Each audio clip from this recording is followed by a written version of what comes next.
The best Christmas pudding is a homemade one, and today I'm going to show you how easy it is to make your own.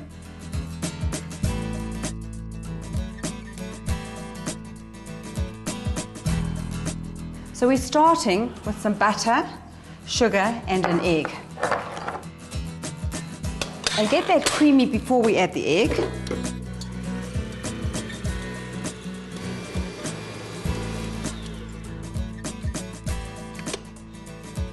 So make sure you scrape down the sides so that you don't have any butter sticking to the bowl.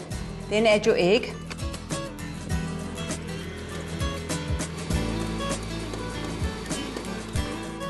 Right, that's beautifully creamy.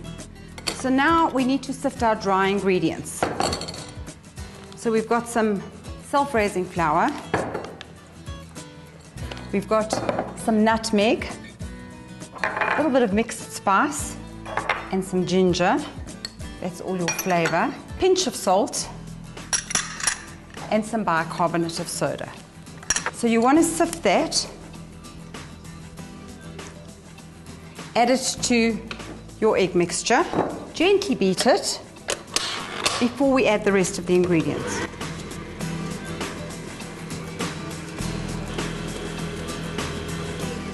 So it's a nice thick creamy mixture.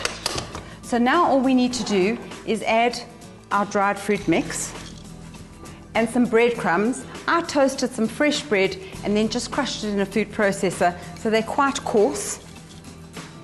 Some chopped blanched almonds, a little bit of lemon and orange rind and juice, which give us flavor.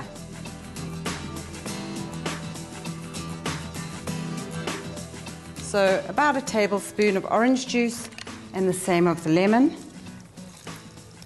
And we simply mix it well to get all the ingredients incorporated.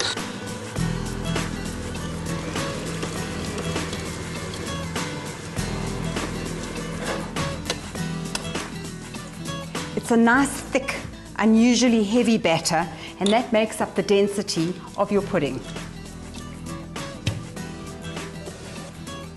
To make this a little bit different, I'm going to do them as individual puddings in little ramekins.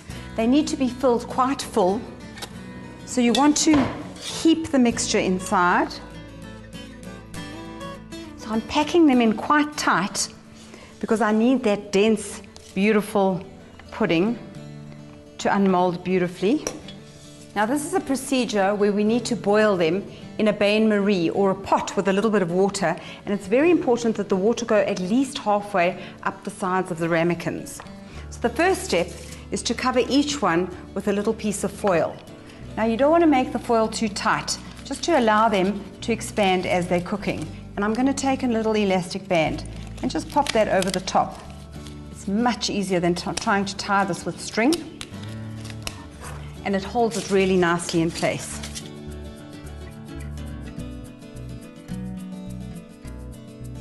So now they need to balance on an overturned plate or something level in the pot, and we need to have them submerged in the water, ensuring that the water doesn't go into the actual pudding itself. And then pour boiling water in. You must start with boiling water just to cover the sides, and it's a low simmer, really low, gently simmering for a good hour, maybe even an hour and a half, until they're firm and feel firm to the touch. And you can look at them occasionally, but you want to keep them covered all the time.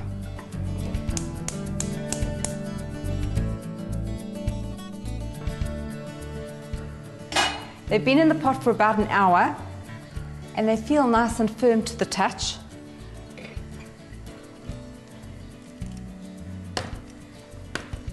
We want to take off that foil and the little elastic,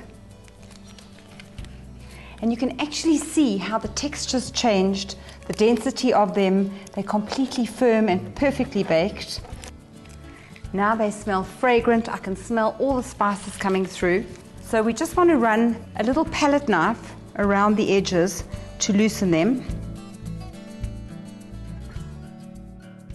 And then I'm going to just turn them out, and they should pop out quite easily.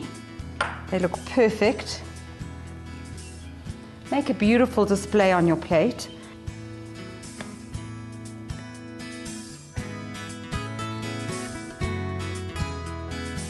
Today we're going to do a little bit of custard. Just a drizzle over the top,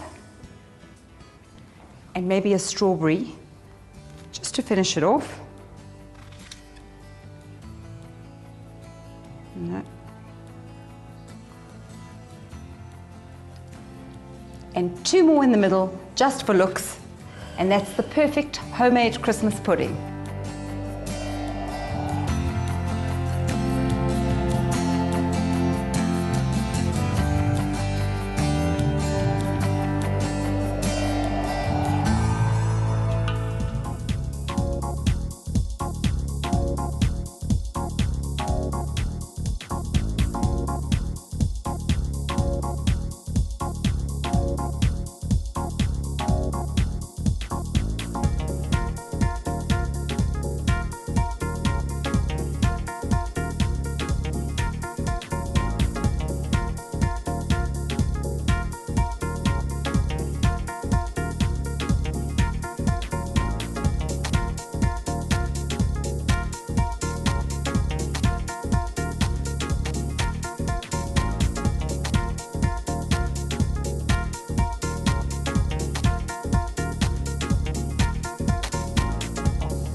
Need an easy way out?